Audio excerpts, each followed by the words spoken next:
Bon, alors aujourd'hui, nous allons parler d'inflation et de l'histoire de l'univers primordial en général. Le plan de l'exposé sera d'abord pourquoi on a besoin de l'inflation. On va voir qu'il y a vraiment une justification observationnelle. On fera un petit peu d'historique du modèle. En fait, c'est à partir de 1980 qu'a été inventée l'inflation, donc 37 ans, c'est déjà beaucoup.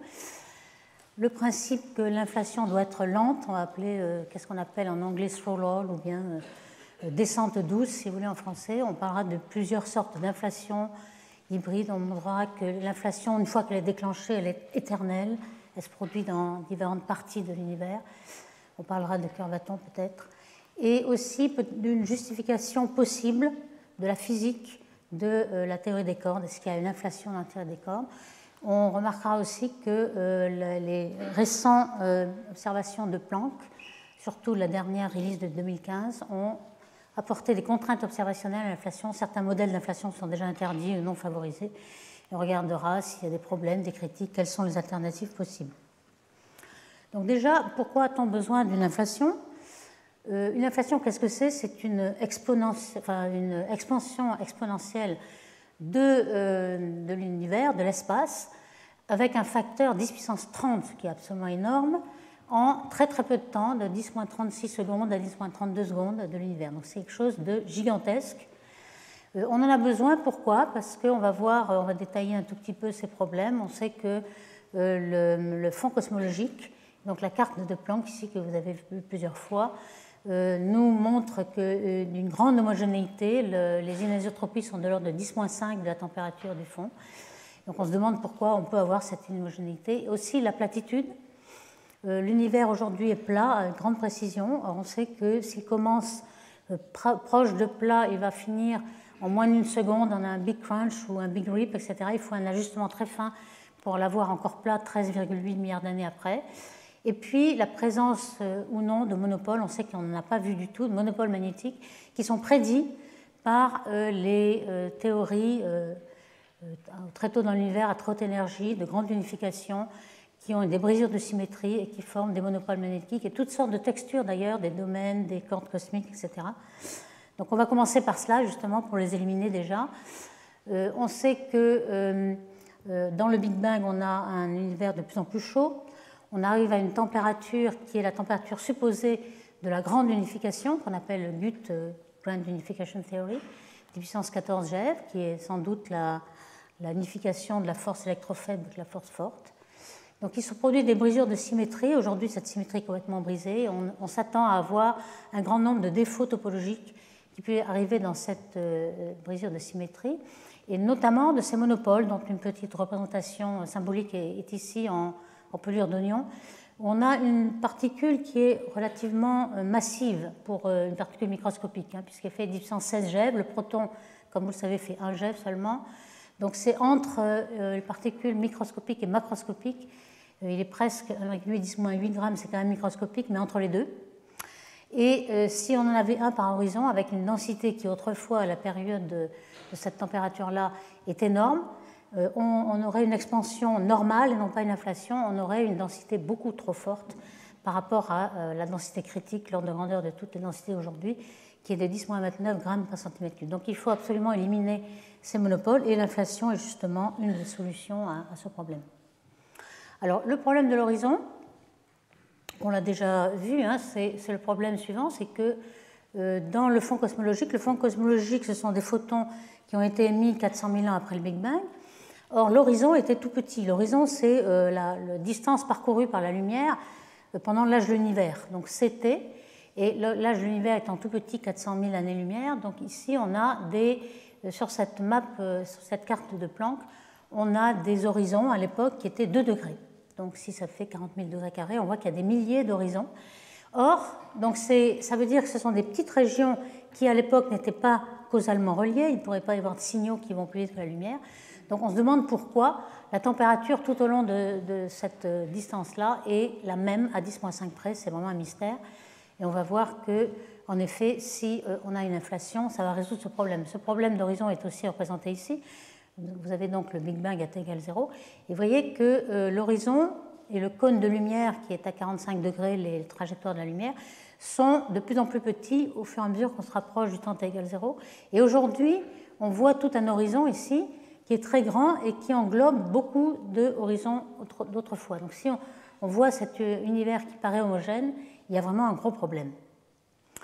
On peut savoir, par exemple, à la température de la transition de phase, 10 puissance 14, quel est le rapport de l'expansion de l'univers, puisqu'aujourd'hui, la température que l'on a du fond cosmologique, c'est environ 3 degrés, donc 2,7, et ça correspond à cette unité-là à 2,4, 10-4 électronvolts. Donc ici, le gel, c'est 10 puissance 9, 10 puissance 14, donc vous voyez que le rapport de ces températures, c'est 4 10 puissance 26, et c'est exactement le rapport de la taille de l'univers en ces deux périodes, puisque le rapport R, la taille de l'univers et la température est constante. On sait que c'est le redshift, par exemple, des photons qui perdent de l'énergie, que leur longueur d'onde rougit, et que l'on a donc le produit R et de T est constant. Donc on a bien cette expansion d'un facteur 4 10 puissance 26 depuis ce temps-là. Donc à l'époque de cette transition, on a un petit horizon, la lumière a parcouru 3 10-25 cm. Donc aujourd'hui, ça ferait 10-2 cm, c'est vraiment très très très petit. Donc vous voyez qu'il y a besoin d'avoir eu cette période d'inflation énorme. Donc comment on résout ce problème d'horizon? On a les petites zones qui seraient élémentaires causalement reliées autrefois, donc auraient subi une inflation d'espace d'un facteur 10 puissance 30. Et donc aujourd'hui, notre horizon est plus petit que l'expansion d'une zone qui était causalement reliée. Donc tout notre horizon était en effet causalement relié à l'époque, et ce n'est plus une surprise de le voir homogène à 10,5 près. On aurait même de la marge. Quand on fait le calcul exact, on a une zone qui s'est expandée de plus que l'horizon aujourd'hui. Alors on peut le voir de deux façons, soit lorsqu'on prend un observateur au repos, on a l'espace qui rentre en inflation, ou alors si on prend l'espace comobile, l'horizon réduit. C'est un petit peu le petit schéma qui est représenté ici.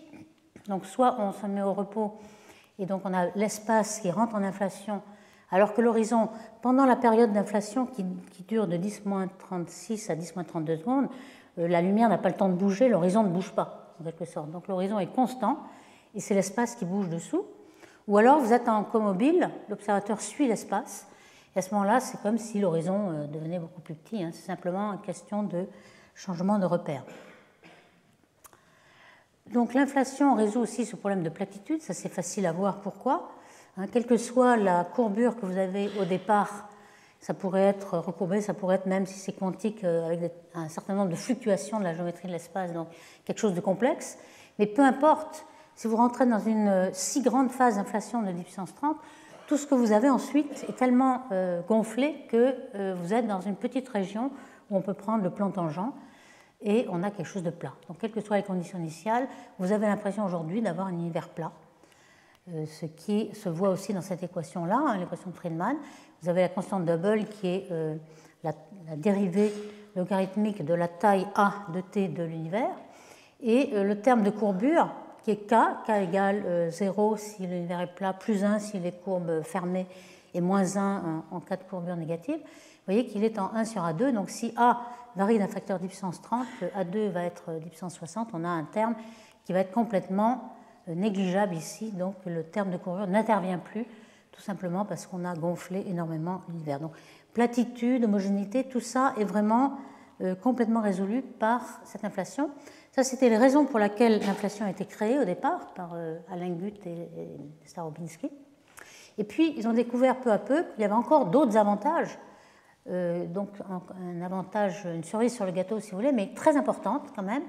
Les fluctuations quantiques qui sont amplifiées par cette inflation sont une façon de savoir quelle est l'origine des fluctuations que l'on voit par exemple dans le fond cosmologique, dans ces anisotropies, qui ensuite sont, on le sait, à l'origine de la formation des grandes structures. Quand on fait des simulations numériques, comme par exemple ici une représentation de simulation sur ordinateur, on part des conditions initiales que l'on prend dans le fond cosmologique et on retrouve exactement le réseau, la toile d'araignée de tous les filaments cosmiques que l'on a. Si on prend d'autres conditions initiales, on n'obtient pas exactement la même structure. Donc on voit que ces conditions initiales sont essentielles. Or, comment savoir qui est à l'origine de ces fluctuations? Eh bien, justement, une solution est la fluctuation quantique qui serait donc due à une inflation. Alors cette inflation, c'est un champ scalaire, on va supposer. Pour l'instant, c'est phénoménologique, on ne sait pas quel est le champ scalaire. On va le baptiser inflaton de façon évidente. Et donc l'univers est vide au départ, un vide quantique, qui est animé de ce champ scalaire et qui donne une pression négative qui va enfler, un petit peu comme on l'a vu dans les cours précédents, de l'énergie noire qui avait une expansion, mais c'était beaucoup plus doux que cette inflation ici. Alors on sait qu'en effet, une fois que ce champ scalaire, cet inflaton, se sera désintégré en photons, matière, etc., on aura une zone dominée, enfin l'air de l'univers sera dominé par le rayonnement, les photons, puis la matière. Et on sait qu'aujourd'hui, on est à nouveau dominé par un vide quantique, à 70%, en effet, le lambda. Et dans le futur proche, enfin c'est quand même quelques milliards d'années, on aura un univers complètement densitaire, vide, avec une expansion exponentielle. Alors ces fluctuations d'origine quantique, on peut se représenter un petit peu de façon intuitive par ces paires particules-antiparticules qui sont créées dans le vide quantique. On en a déjà parlé plusieurs fois, surtout autour d'un trou noir, lorsqu'il s'agissait d'expliquer le rayonnement d'Hawking, c'est-à-dire une petite particule qui est le vide quantique a toujours un point zéro qui permet ces fluctuations et qui pendant un temps très infime a une certaine énergie qui ensuite se désintègre rapidement. Au voisinage d'un trou noir, on sait qu'une antiparticule peut être avalée par le trou noir, ce qui permet à la particule de partir. Et pour l'inflation, on peut avoir un petit peu un phénomène semblable. On a une particule qui se crée et l'expansion va l'empêcher de se réannihiler, si vous voulez. Et donc, on peut créer des fluctuations de matière, même lorsqu'elles sont allées au-delà de l'horizon, c'est-à-dire qu'elles ne sont plus causalement reliées. On a des particules qui pourraient créer ces fluctuations. On peut montrer ainsi quel est l'ordre de grandeur avec cette exponentielle dans l'expansion et essayer de calculer le spectre de puissance de ces fluctuations. Quand on regarde le spectre en la longueur d'onde K, un transformé de Fourier de ces fluctuations, on a un spectre de puissance, donc quelque chose qui ne dépend pas de l'échelle, avec une puissance n qui est de l'ordre de 1. Ça, c'est une prédiction de l'inflation. Voici comment on peut se représenter cette inflation. Ici, vous avez un diagramme log-log avec en abscisse le logarithme de la taille de l'univers caractéristique, A2T. Alors d'habitude, on a le temps et la taille de l'univers est un petit peu un proxy. Ici, ce n'est pas le cas, puisque cette période d'inflation, la taille de l'univers croît brutalement de 30 ordres de grandeur, mais le temps ne varie pratiquement pas. Alors ce qu'on représente ici, c'est un certain nombre de tailles en logarithme. Par exemple, l'horizon, qui dans cette période qui est encore dominée par le rayonnement, le A de t varie comme t1,5, donc l'horizon va en A au carré. Donc ici, on a une pente qui est 2. Et puis, pendant l'inflation, l'horizon ne bouge pas. C'est l'espace qui rentre en inflation, mais avec un temps extrêmement court, donc l'horizon est quasiment plat. Et on voit que les perturbations qui croissent comme A de t, en fait, donc linéaires, ici on voit qu'elles vont traverser l'horizon, plus ou moins à des temps qui vont dépendre de leur taille. Ici on a un lambda 1 qui est plus grand que lambda 2, par exemple, de lambda. Lambda 1, les plus grandes vont croître l'horizon plus tôt, et une fois qu'elles sont sorties de l'horizon, elles sont gelées puisqu'elles ne sont plus reliées avec le reste qui est à l'intérieur de l'horizon. Ici on a un temps où ces inflations sont gelées, et puis ensuite on les voit re-rentrer dans l'horizon et être disponibles pour former des structures, être les graines des structures que l'on voit aujourd'hui. Donc cette amplitude des perturbations, elles sont, lorsqu'elles sortent de l'horizon, à peu près en égale amplitude, et ce qui nous donne quelque chose qui est invariant d'échelle et qui est prédit donc, par ces fluctuations quantiques. Alors, une chose aussi que l'on pourrait penser, c'est que la température dans cette phase d'expansion, en quelque sorte adiabatique, on s'attendrait à ce que la température diminue comme le rayon, comme on l'a dit tout à l'heure. Mais là, ce n'est pas le cas dans cette inflation, car il s'agit d'une brisure de symétrie, d'un changement de phase, si vous voulez. Et lorsqu'il y a un réchauffement à la fin de l'inflation, on récupère toute l'énergie, la charge latente en quelque sorte, et on a donc toujours à la fin 10 puissance 14 G. Une réussite vraiment totale est la prédiction donc, de ces fluctuations que l'on voit dans les oscillations acoustiques, des perturbations de densité dans le fond cosmologique de 400 000 ans après le Big Bang, on voit que, par exemple, ces observations ont permis d'éliminer l'hypothèse qu'on avait au départ, il y a des dizaines d'années, que les défauts topologiques dus à ces changements de phase, défauts cosmiques, par exemple les cordes cosmiques, etc., pourraient être des graines pour les structures de l'univers. En fait, il n'en est rien. Vous voyez ce que prédit ce modèle-là par rapport à ce qui est observé, qui est la courbe rouge. Ça, c'était déjà même avant Planck, une figure faite par Guth en 2007. Et avec seulement WMAP et certaines expériences au sol, on voit que déjà, l'inflation avec le lambda d'aujourd'hui, c'est-à-dire l'énergie noire d'aujourd'hui, représentait parfaitement ces courbes, ce qui n'était pas les autres modèles, soit ouverts, soit sans lambda, etc. Donc on peut aussi se poser la question de la conservation de l'énergie, puisqu'on voit qu'on part du vide, qui quand même a une certaine énergie du vide, mais du vide. Et comme le savaient les philosophes grecs, dont on voit un buste ici de Parménide, enfin on l'attribue à Parménide, et aussi des latins ici comme Lucrèce et d'autres, on ne peut créer rien à partir de rien. Donc d'où sort toute cette énergie? On peut se poser cette question. On l'avait déjà vu que dans le cas d'une énergie du vide, on a une énergie proportionnelle au volume, quelque chose qui ne dépend de rien en fonction du volume. Donc plus vous avez un volume, plus vous avez une énergie. Ici, vous avez en très peu de temps accru votre volume du cube de l'expansion de 10 puissance 30, donc 10 puissance 90 en volume. C'est énormément d'énergie. D'où vient l'énergie? En fait, elle vient de la gravité, parce que vous avez aussi une gravité qui a une énergie négative, et on pompe sur cette énergie gravitationnelle qui est de plus en plus négative, donc il n'y a aucun problème de conservation. C'est toujours le même principe, exactement comme on a discuté pour l'énergie noire. On a cet effet répulsif de la pression négative qui fait cette... Alors, de quelle unification des forces s'agit-il? En fait, on pense que l'on a ces échelles. Aujourd'hui, nous sommes ici, on a les 4 forces que l'on observe sont complètement désymétrisées, si vous voulez, toutes les mesures de symétrie. On a déjà observé cette unification entre la force électrofaible. Ça a été à une échelle à peu près 100 GeV, bien connue. On suppose qu'il va y avoir à cette échelle-là, donc 10 puissance 14, unification de la force forte. Ensuite, on voudrait aussi unifier la gravité et toutes les autres forces, donc avoir quelque chose d'une gravité quantique. On a vu de la semaine dernière qu'il y avait énormément de théories, mais on n'était pas encore au bout.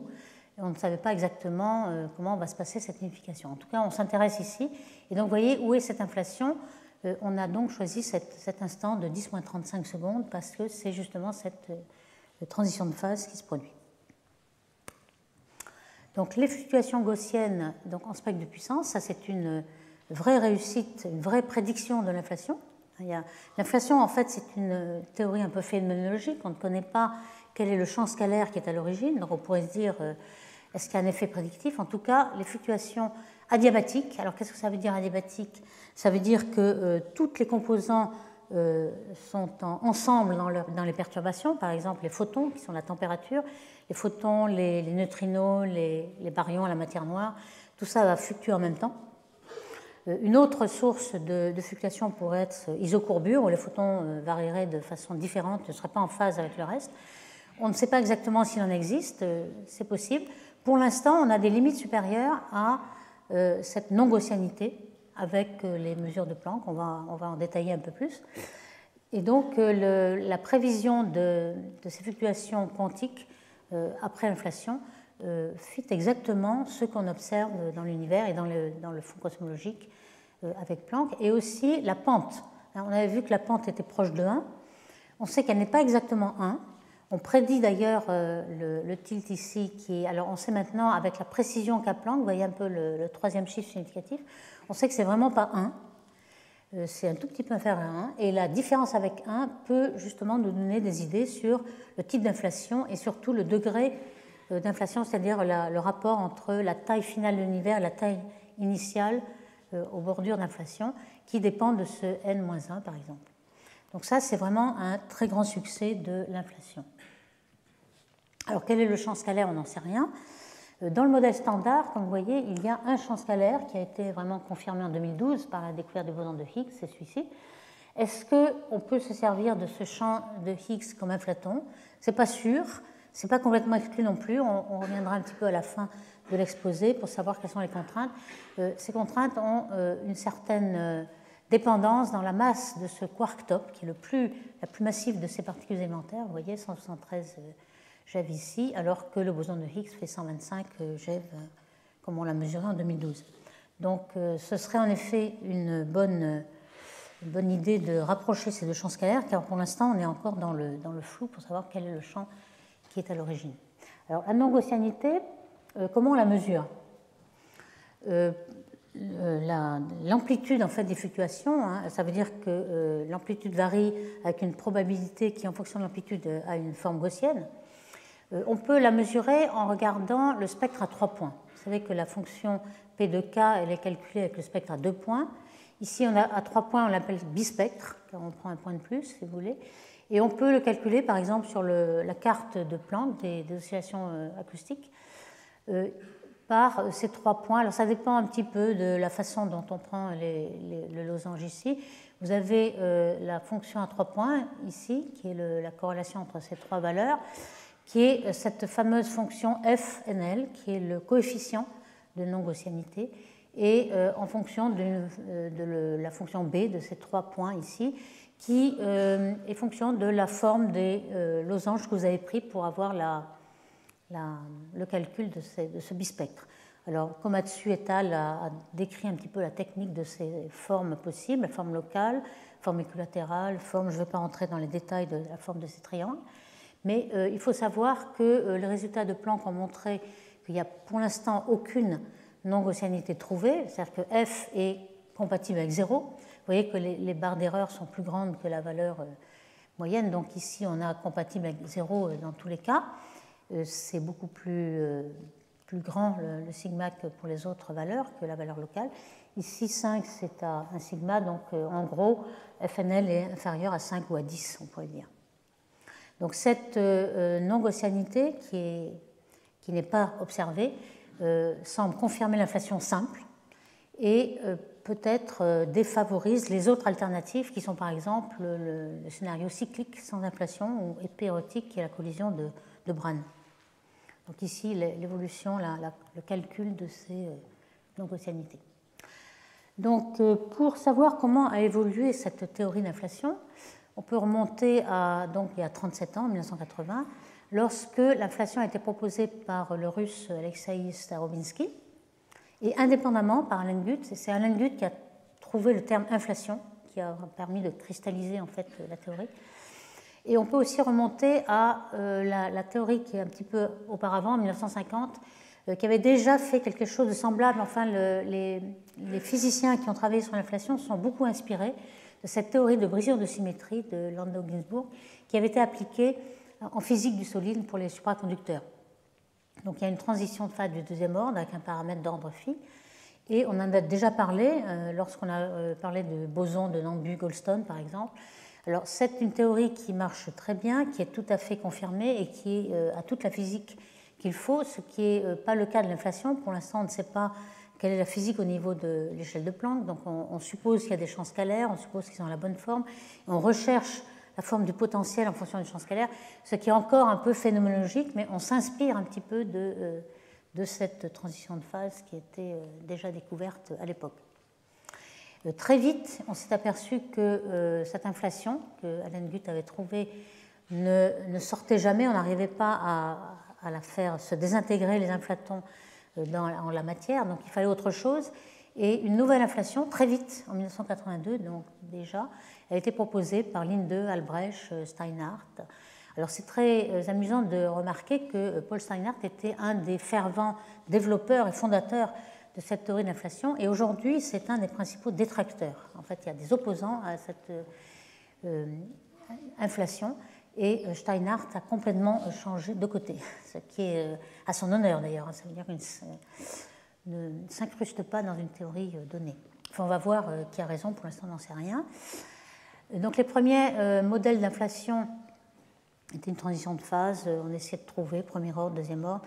En fait, ce qui marche peut-être mieux maintenant, ce n'est pas de transition de phase du tout, on va voir, et des conditions qui sont plutôt chaotiques dans les fluctuations quantiques.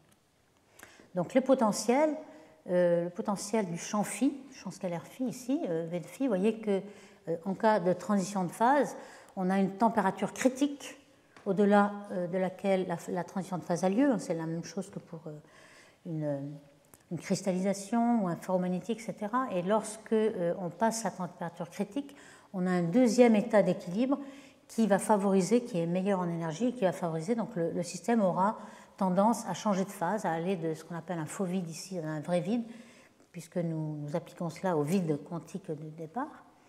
Et évidemment, on a le choix de la forme de ce potentiel, puisqu'on ne sait pas du tout quel est ce champ scalaire et quelle est la forme de ce potentiel. Donc on va essayer de trouver par la physique que l'on observe aujourd'hui, par Planck par exemple ou d'autres, quelle va être la forme de ce potentiel. Alors, au début, on pensait qu'il y avait une transition de phase avec un effet tunnel, par exemple un état métastable dans un faux vide, qui n'est pas au minimum de son énergie et qui ensuite a tendance à aller dans ce minimum, mais il faut passer par un effet tunnel. Mais ce modèle-là, finalement, assez vite, a des problèmes. Il y a en quelque sorte comme un changement de phase. On sait que ça se fait à des différentes régions avec des vitesses complètement différentes. Donc il y avait des bulles qui rentrent en collision, qui font des défauts topologiques, etc. Et finalement, on arrive à des problèmes, qu'on va le voir. Et un modèle beaucoup plus doux, sans transition vraiment bien marquée, marche beaucoup mieux. Alors ce modèle, en fait, il doit y avoir deux régions qu'on représente schématiquement par ces deux caractéristiques de potentiel ici. On a donc quelque chose qui est en pente douce. On va voir qu'il faut en effet que l'énergie cinétique de ce champ phi point soit assez faible. On l'avait déjà vu pour l'énergie noire. On avait vu que pour avoir une pression négative, avoir le terme de pression qui domine, il faut que l'énergie cinétique soit assez faible. Donc il faudrait que le champ soit parcouru de façon lente. Ici, c'est ce qu'on appelle le slow roll en anglais. Et puis, on arrive enfin à la désintégration du champ dans un état d'équilibre où la particule, le champ est équivalent à une particule, l'inflaton, qui va osciller dans ce puits de potentiel et peut-être avoir des fluctuations quantiques qui vont rajouter des fluctuations, des perturbations initiales. Alors, vous voyez, l'ordre de grandeur ici, on est quand même plus petit que la masse de Planck, qui est de 10 puissance 19, j'avais ici. Et puis, on va voir la valeur du champ va avoir une certaine importance ici. Elle est plus petite que la masse de Planck à la puissance 4. Donc, ici, on a besoin d'un chauffage efficace, donc peut-être un boson de Higgs, on va voir. Donc, pour résumer, entre l'ancienne et la nouvelle, qui sont deux valeurs d'inflation à peu d'années près, on avait vu 1980-1982, la grosse différence, c'est la vitesse à laquelle le champ tombait dans son état d'équilibre final, avec soit un faux vide ici et un effet tunnel, et une brutale décroissance ici, qui faisait une dissipation beaucoup trop rapide d'énergie. On n'avait pas le domaine de variation de l'inflation. Ce qui marche beaucoup mieux, c'est donc quelque chose de beaucoup plus doux, sans même effet tunnel, et une pente douce, et quelque chose qui se termine de façon lente, ce qu'on appelle en anglais graceful exit ici, donc une sortie de l'inflation sans heurts du tout. Et donc on peut symboliser et résumer ici toutes les étapes donc, de l'âge de l'univers en seconde ici, 10-35 c'est l'époque de l'inflation.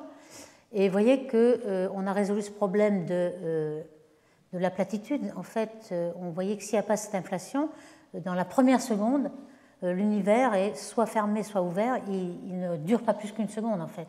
Il faut un ajustement très fin, dans le cas du Big Bang normal, pour trouver quelque chose qui reste encore plat au bout de 13,8 milliards d'années. C'était ça le gros problème que l'on a résolu avec cette inflation, qui maintenant, on a vu qu'on était indépendant, on était plein indépendant de les conditions initiales. Donc on a ce facteur 10 puissance 30. On parle souvent d'échelle en logarithmique népérien, c'est-à-dire et non pas base et, base 10. Donc 10 puissance 30, ça fait en gros e puissance 65, donc ça fait 65 multiplications par e de la taille de l'univers. Et aujourd'hui, l'univers... Pour donner des ordres de grandeur, ici, on a la taille de Planck qui est 10 puissance moins 33 cm. Et au niveau de cette inflation, vous voyez qu'on a l'horizon qui est à peu près 10 puissance moins 25, c'est-à-dire 10 puissance 8 fois la taille de Planck. C'est cette grandeur-là qui est l'horizon à cette époque-là, avec ces masses et ces densités énormes. Donc le problème des modèles avec transition de phase, on a déjà dit quelques mots, c'est qu'on avait énormément de défauts topologiques, donc monopole magnétique, texture, domaine, des plans, des cordes cosmiques à une dimension, etc. Donc là, on n'arrivait pas à sortir de façon très lente. Et donc la pente douce est vraiment, et on va voir avec les contraintes qu'ont apportées Planck, que le potentiel en plateau est complètement favorisé par les mesures. D'où l'idée d'un potentiel de ce type-là qu'a proposé Linde dans ses papiers de revue en plusieurs époques. Vous voyez qu'on a le potentiel le plus simple possible, c'est-à-dire l'oscillateur harmonique, quelque chose de parabolique. Alors on pourrait prendre des lois de puissance 3, 4, etc., mais le plus simple c'est au carré, φ2, avec la dérivée v' en fonction de φ, et puis la dérivée seconde qui est le m2. Et on voit que, on va le voir et le développer, il faut que le φ soit assez grand par rapport à la valeur d'équilibre. Et à ce moment-là, on a des fluctuations quantiques. On n'a pas une descente douce, un petit peu classique, mais on a des champs qui vont osciller et ça va être à l'origine de la chaoticité, si vous voulez, et aussi de l'inflation éternelle. C'est-à-dire qu'on a des champs qui vont, dans certaines régions, avoir des valeurs très très différentes.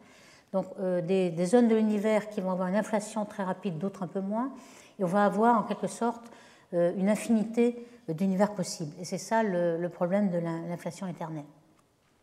Alors quand on regarde les équations qui sont relativement simples dans le cas d'un oscillateur harmonique, là on a pris la forme en φ2, on sait qu'on avait déjà dérivé ρ et P, c'est 1/2 de l'énergie cinétique ici plus le potentiel. Pour que l'inflation soit lente, il faut justement que le terme d'énergie cinétique soit à peu près très petit ou négligeable. Ainsi, la pression va être beaucoup plus négative. Et l'équation d'état, en fait, sera celle d'une énergie du vide. Donc, si on est dans ces conditions-là, vous voyez qu'on remplace ρ dans cette équation d'Einstein et on a la constante de Hubble, qui est la dérivée logarithmique de la taille a de t de l'univers, qui va être de l'ordre de m2 φ2. Et on a aussi, quand on prend les autres équations de Friedman, on a l'équation de Klein-Gordon, qui est l'évolution de phi, v' ici c'est m2 phi. Donc vous voyez que ça ressemble exactement, si on prend phi égale x, à un oscillateur harmonique classique, un x seconde plus kx égale 0, avec un terme de freinage. Et le coefficient de freinage, c'est la constante de Hubble, un facteur 3 près, dont on l'appelle friction de Hubble, qui est le freinage ici. Donc si on veut quelque chose de lent, il faut justement que ce freinage soit assez fort pour qu'on puisse descendre doucement ce potentiel. Donc ici, on a donc repris, alors là, on voyait qu'on a H2, on a juste pris la racine carrée et on a pris les unités naturelles où G égale 1, etc. Donc on peut dire que c'est m phi sur racine de 6. Et on a donc une expansion complètement exponentielle avec H pratiquement constant. Constant, enfin phi variant doucement. Donc dans ce cas, c'est vraiment le cas où il n'y a pas de transition de phase, mais une grande friction. Alors, quelles sont les conditions pour qu'il y ait justement cette petite dépendance, cette vitesse très faible? Il faut que H soit presque constant. On peut essayer d'évaluer justement cette variation quand on va pousser plus loin ces équations. On va supposer que cette variation est très petite, donc on l'appelle epsilon. Et cet epsilon s'exprime en fonction de V', la dérivée de V, en fonction de phi et de V seconde pour un état. Et ça doit être assez petit. Le n, on peut le montrer, qui est le rapport logarithmique entre la taille finale de l'univers après l'inflation et la taille initiale. Donc c'est le nombre de multiplications par e, puisqu'on est en log népérien de l'univers, qui va être de l'ordre de 60-65, comme on a vu. C'est justement ce rapport-là. Donc si on veut qu'à la fois epsilon soit petit, qu'il y ait une pente douce, et que quand même le n soit très grand, il faut que phi soit quand même assez grand. Donc on doit être vraiment dans cette région-là, où il y a beaucoup de fluctuations quantiques, donc l'inflation éternelle. Et en effet, c'est ce qu'on peut montrer, pas seulement pour ce potentiel très simple d'oscillateur harmonique, mais pour la plupart, même la totalité de toutes les inflations possibles, tous les modèles possibles. Le modèle d'inflation éternelle est inévitable. Et ça a été vraiment une surprise de voir qu'on ne pouvait pas isoler une partie de l'univers qui rentre en inflation et se dire on est dans cette bulle, cette poche d'univers qui rentre en inflation, mais il y en a un peu partout. Dès qu'une inflation se déclenche, les conditions sont réunies pour qu'elle se déclenche un peu partout. Alors on peut regarder un petit peu ce dessin qu'avait fait Guth en 2007. En fonction du temps, vous voyez qu'au départ, on est dans un faux vide. L'univers est vide et on voit qui s'expanse par un univers de 2 cithères, si vous voulez. Et puis, tout d'un coup, on a une région de l'univers, une poche d'univers. Ce n'est pas forcément des bulles, c'est des poches de formes très variées. Et donc, les conditions sont réunies pour que ce champ se désintègre et commence à se désintégrer en matière et forme un univers avec des structures, etc.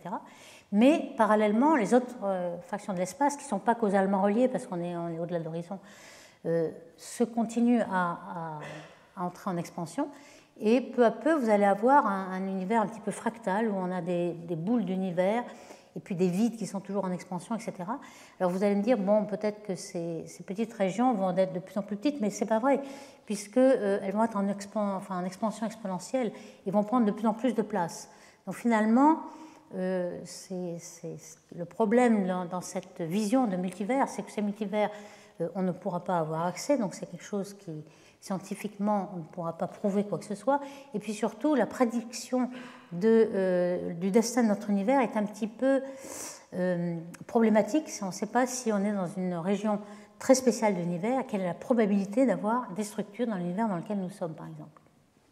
Alors, voici des simulations qu'a fait André Linde et son groupe dans le modèle justement où on a pas mal de fluctuations quantiques, donc c'est une inflation chaotique et puis éternelle. Donc vous voyez qu'ils ont simulé les valeurs du champ phi dans plusieurs régions et on voit qu'on peut avoir n'importe où, même si nous sommes par exemple dans une petite portion d'univers bien précise, partout il va se développer des univers possibles.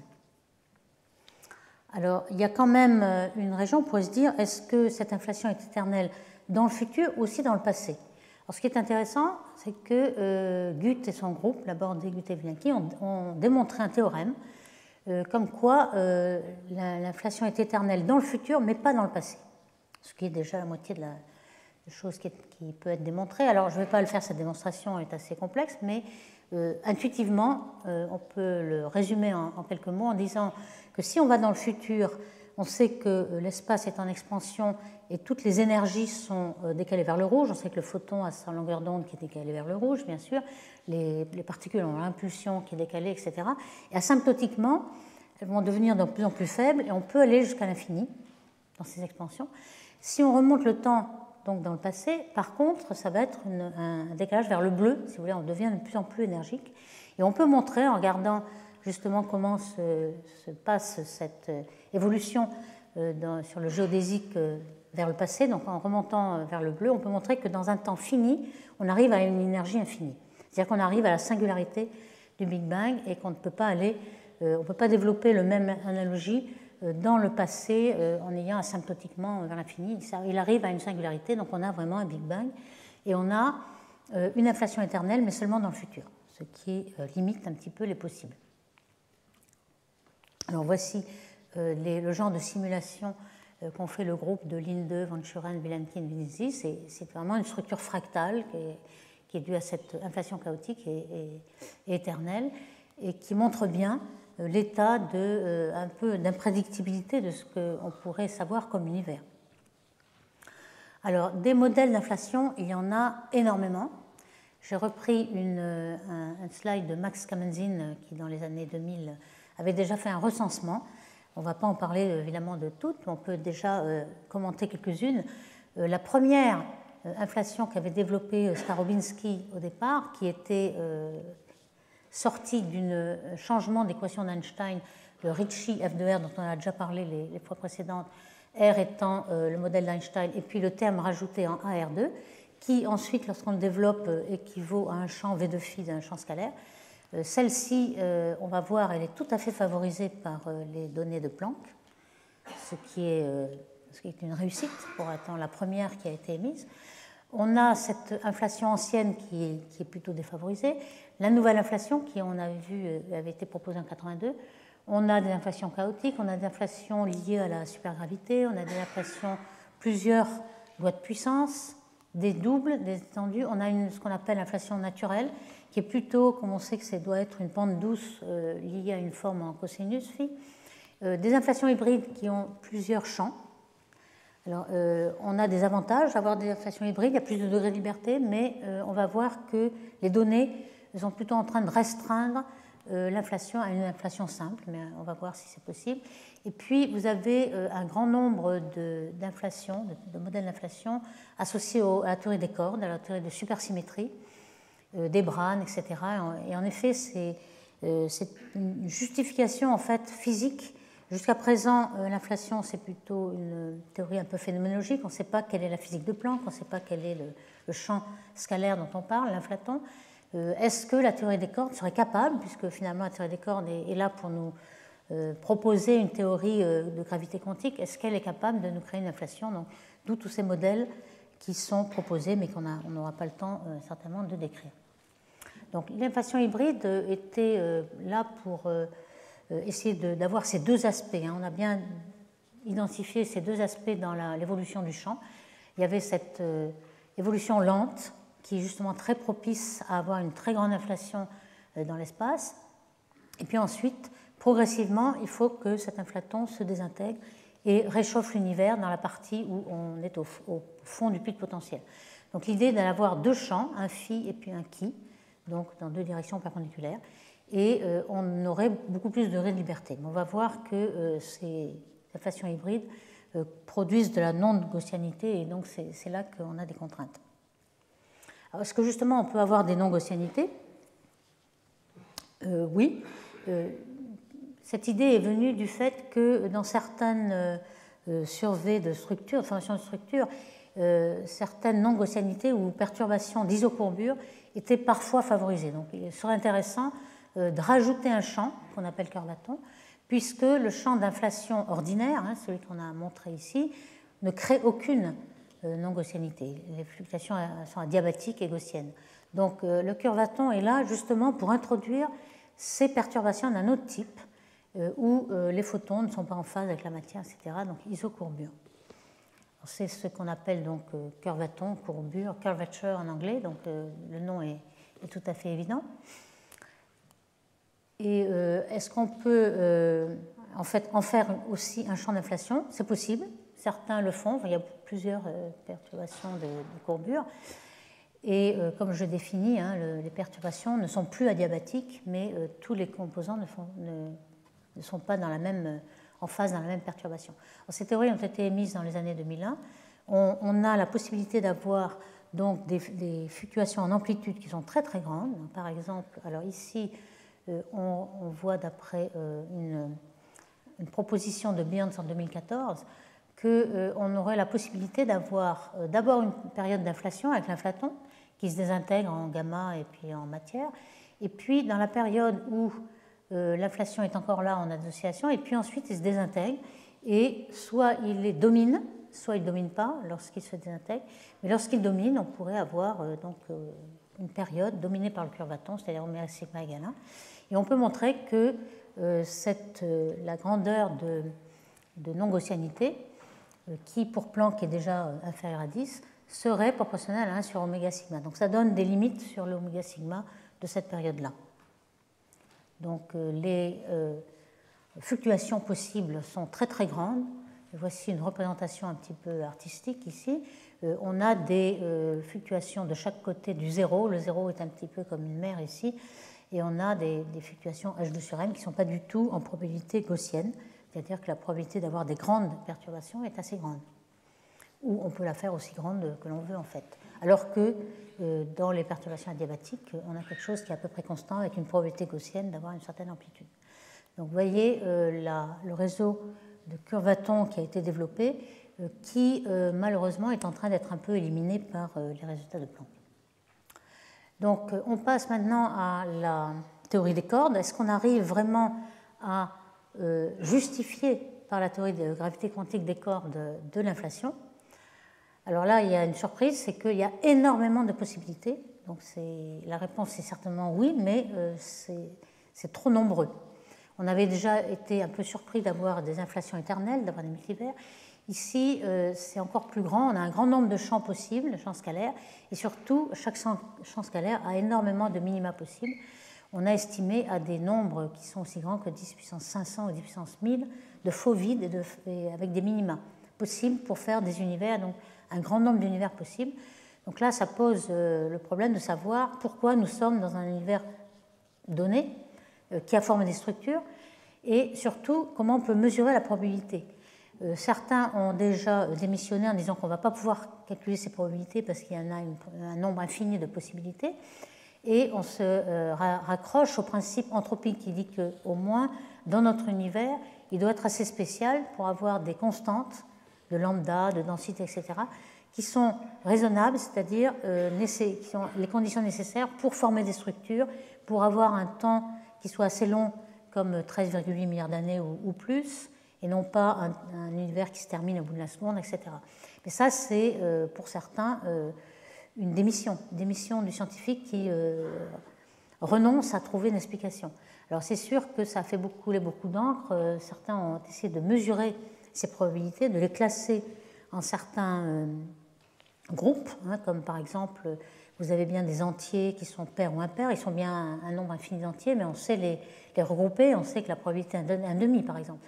Donc si on avait su les regrouper, on aurait pu faire des mesures. En fait, ça n'a jamais convergé vers quoi que ce soit. Il faut certainement trouver une renormalisation de ces probabilités qui sont complètement infinies. Alors, dans les modèles de cordes, dans la théorie des cordes, il y a deux façons de trouver un champ, un inflaton. C'est ce qu'on appelle la théorie des modules, le module de la corde. Alors, soit une corde fermée, c'est le module sur une corde fermée. Alors, il y a déjà un nombre très très grand, on appelle ça un paysage, parce qu'il y a des tas de minima. Voici un exemple de paysage qui est très très riche, avec un grand nombre de vallées et de montagnes, si vous voulez. Et puis une deuxième, c'est les cordes ouvertes, qui se relient en fait des branes. Donc le module ici, ce serait la distance entre les deux branes. Donc c'est la première qui a été historiquement proposée. Alors, il y a quand même des problèmes. Par exemple, dans cette théorie des cordes, en fait, les minima correspondent à des espaces antideucitaires, non pas à leur place deuticitaire que l'on voudrait, qui aurait une exponentielle, enfin quelque chose d'ouvert avec un horizon, etc. Le potentiel du champ a une forme qui est beaucoup trop brutale, qui a une vitesse où le champ n'est pas du tout en slow roll, c'est-à-dire pas du tout avec la forme qu'il faut, la forme douce, la pente douce, etc. Donc il y a des auteurs, Cacheru, Kaloch, Lindet, Trivedi, qui sont abrégés par le KKLT ici, qui ont eu beaucoup de succès quand ils sont arrivés à construire quelque chose dans la théorie des cordes qui a la bonne forme. Donc leur scénario était construit à partir de trois points ici. Donc on part d'un théorème, d'un potentiel qui sort de la théorie des cordes avec un minimum dans l'espace antideucitaire ici. On le fait redescendre avec des effets quantiques non perturbatifs assez forts. Et on rajoute, alors ça paraît un petit peu ad hoc, mais on rajoute une anti-brane de 3 dimensions ici. Et on a quelque chose qui correspond beaucoup plus au potentiel qu'on avait l'habitude tout à l'heure, avec un minimum de métastable d'un univers deuticitaire. Donc on revient à la théorie de l'inflation habituelle à partir de la théorie des cordes. C'est pour ça que ce papier-là a eu énormément de succès. Mais il faut quand même dire que les résultats sont extrêmement nombreux. Alors ici, on a Alors non seulement il y a beaucoup de maxima, mais il y a beaucoup de dimensions. Comme vous le savez, les cordes avec la supersymétrie nous donnent au minimum 10 dimensions. Ici, on a représenté les dimensions un peu compactifiées de certaines petites dimensions qui ne sont pas observées, mais il y a énormément, c'est extrêmement riche, et il y a énormément d'univers possibles, avec impossibilité de quantifier la probabilité dans laquelle nous sommes. Est-ce qu'on est dans un univers complètement improbable ou pas? Donc certains modèles sont très riches, j'en montre quelques-uns, mais il y a énormément de modèles qui ont été développés, par exemple une inflation brane-anti-brane, hybride, avec des branes d'étroit de dimension 3 et 7, une inflation modulaire, enfin c'est très très riche et je n'aurai pas le temps en ce survol de présenter quoi que ce soit. Je montre une petite illustration qui parfois fait mieux comprendre ce qu'on veut dire qu'énormément d'équations. Ici, on a par exemple l'inflation Brane-anti-Brane. On a des branes qui se rapprochent et qui peuvent créer ici un Big Bang, hein, comme la théorie ekpérotique. Donc le problème aussi de cette inflation des cordes, et aussi un petit peu de l'inflation normale, simple, est que le potentiel est assez petit par rapport à l'unité naturelle qui est la masse de Planck. Vous savez qu'on a les énergies, les densités d'énergie, comme on a la masse de Planck qui est une énergie, mais il faut le volume, et l'unité de volume est aussi de l'ordre de MP au cube. Donc ici on a une valeur très très petite. Or, on peut montrer que l'univers qui est un peu fermé au départ, hein, qui a une certaine fluctuation de courbure, il s'effondre en un temps par rapport au temps de Planck qui est proportionnel à son entropie avec une certaine puissance. Et l'entropie est plutôt le nombre de régions que vous avez, ou le nombre de degrés de liberté que vous avez, le nombre de régions. Et donc, pour survivre jusqu'au début de l'inflation, pour arriver jusqu'à l'inflation, il faudrait que cette entropie soit supérieure à ce champ V. Alors, comme ce champ V est très petit, avec cette puissance moins, vous voyez qu'il faut que l'on ait au départ une zone assez grande qui soit relativement homogène et qui contienne 10 puissance 12 régions causalement reliées. Donc c'est un paradoxe, mais ça veut dire qu'on voulait obtenir quelque chose qui soit homogène et assez grand, et on est obligé de repartir en arrière et d'avoir déjà quelque chose qui est homogène et assez grand et qui contient plusieurs horizons. Donc il y a quelque chose qui ne colle pas. Alors il y a des solutions qui ont été proposées par exemple par Linde en disant bon, mais il suffit de prendre quelque chose qui soit périodique. Par exemple, vous avez un univers plat, vous le recollez d'un bout à l'autre, vous avez un tore, et ce tore est parcouru plusieurs fois. Ça permet d'avoir une périodicité et aussi une homogénéité. Vous avez dans la première partie, avant l'inflation, vous avez quelque chose qui croît en T1,5, l'horizon en CT, et vous comprenez lorsque l'on regarde comment est parcouru plusieurs fois jusqu'à un très très grand nombre de fois, même si les régions n'étaient pas au départ causalement reliées, la moyenne que vous allez faire sur ce tore va vous donner une homogénéité a posteriori. Donc vous avez des solutions comme ceci, mais ça ne correspond pas tout à fait aux solutions de l'espace auxquelles on pense. Donc l'inflation éternelle dans un paysage de cordes, c'est encore un problème encore plus grand. On avait déjà en 4 dimensions un grand nombre de multivers, on ne savait pas comment les représenter en termes de probabilité. Ici, on a quelque chose d'encore plus grand en nombre de multivers possibles, on a des dimensions supplémentaires, et on ne sait pas exactement comment quantifier ces probabilités. La dernière étape, certainement, est quand même l'inflation qui se désintègre en réchauffement. Donc on peut représenter ce genre d'inflation multiple, de multivers, par toutes ces régions, toutes ces petites poches d'univers qui se condensent avec des vitesses et des paramètres différents, hein, le lambda, la densité, tous les paramètres qui font l'univers sont différents. Et certains, comme par exemple Linde et son groupe, ont inventé des sauts de l'un à l'autre lorsque vous avez des grandes fluctuations quantiques. Ici, on a un champ qui a une très très grande valeur par rapport à MP. Il peut avoir de grandes fluctuations, il peut sauter dans une région beaucoup plus douce et avoir cette inflation qui se termine. Donc le degré de liberté est vraiment très très grand et c'est à mon avis en effet une faiblesse de ces théories. Alors justement, on en arrive à ces critiques de l'inflation. Alors je finirai avec là. Les critiques ont été assez violentes, justement par Paul Steinhardt, qui était un de ces fondateurs de l'inflation. Il a écrit depuis 2002, 2005, 2011 des articles qui ont des arguments très puissants, justement l'argument des probabilités d'inflation. La probabilité d'inflation qui sont incompatibles avec les observations est beaucoup plus grande que celles qui sont compatibles, donc là il y a un problème. Et ce que disait Ben Penrose, c'est que le scénario sans inflation est encore plus probable, ce qui est possible. Donc cette inflation éternelle, c'est ça qui est le gros problème. On n'arrive pas à prédire, puisque tout peut se produire et une infinité de modèles est possible. Aujourd'hui, on a aussi des contraintes observationnelles, donc pas seulement des idées et des spéculations. On sait que le rapport petit r, qui est le rapport des perturbations tensorielles aux perturbations scalaires, Vous vous souvenez, c'est ce rapport qui avait été mesuré par BICEP2 à être égal à 0,2 et qui est un marqueur de l'existence d'ondes gravitationnelles primordiales qui aujourd'hui est à une limite supérieure seulement. Les données de BICEP2 étaient plutôt de la poussière. On a convaincu tout le groupe de BICEP avec les données de Planck qu'il s'agissait de la poussière, des avant-plans de poussière. Et lorsqu'on les enlevait, on n'avait plus cette valeur de 0,2. Donc on est redescendu maintenant à une limite supérieure de 0,11. Et ceci va favoriser une inflation en plateau.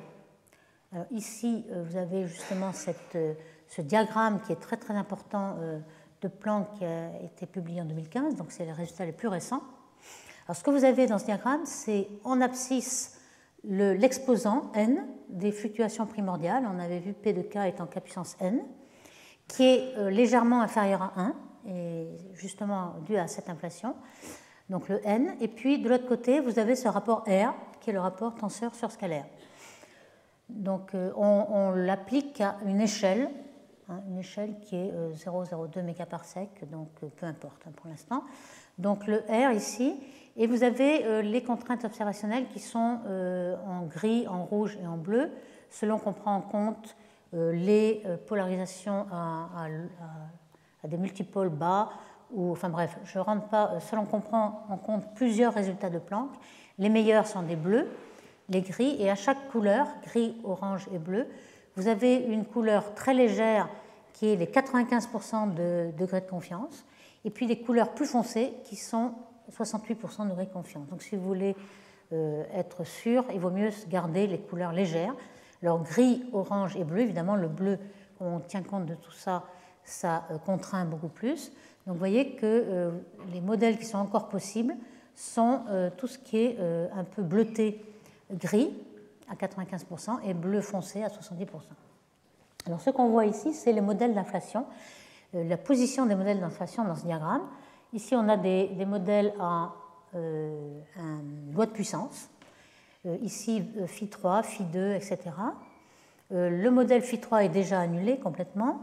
Le modèle Phi2, alors, les deux points d'extrémité, ce sont le nombre de facteurs E que vous avez entre la taille finale de l'inflation et la taille initiale, donc E puissance 50, E puissance 60, etc. On avait dit que E65 serait encore mieux, donc on devrait se trouver par ici.